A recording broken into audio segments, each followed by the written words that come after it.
What's up? This is Zay, and in today's video, I'm going to be discussing the snap skip. The snap skip is another sprint mechanics drill that stimulates vertical force production as well as upright sprint mechanics for the top end portion of our sprint.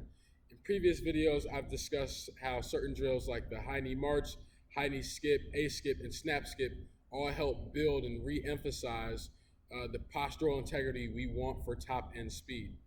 Now, the reason why we'll implement a snap skip is when I want my athletes to understand how to have positional integrity at a higher intensity, understanding co-contraction of our lower and upper extremities, as well as moving with more intent and increasing our balance and stability on each leg.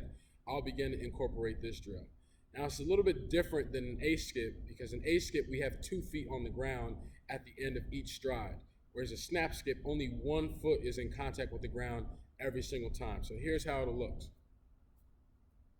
With an A skip, for example, if I'm starting out in figure 4 and I'm coming across at the bottom of each step, you'll notice how my feet strike the ground at each single stride. For a snap skip in particular, this is a little bit different because if I'm starting in figure 4, as this leg punches down to the floor, on immediate contact, my left leg comes back up into figure 4, and my feet are not striking the ground at the same time.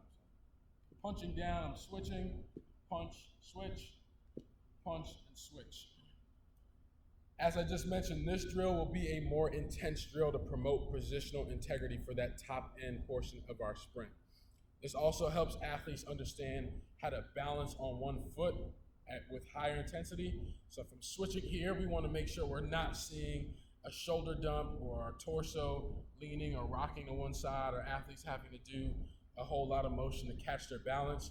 We also don't want to see a whole lot of excessive bouncing in order for people to catch their balance. We want them to switch, balance, and stick every single stride.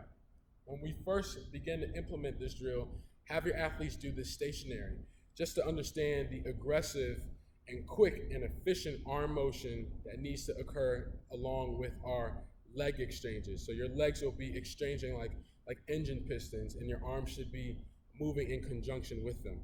Once they begin to understand how this foundation works and builds up towards movement drills, have them start moving, but keep the same cadence that you just did for the stationary drill. So if we're here in figure 4 again, you switch, switch, switch. Remember, both feet do not touch the ground at the same time. After they understand this, the next progression will be to add a bounce or a stutter in between every single step. So I'm here, I bounce, and I switch.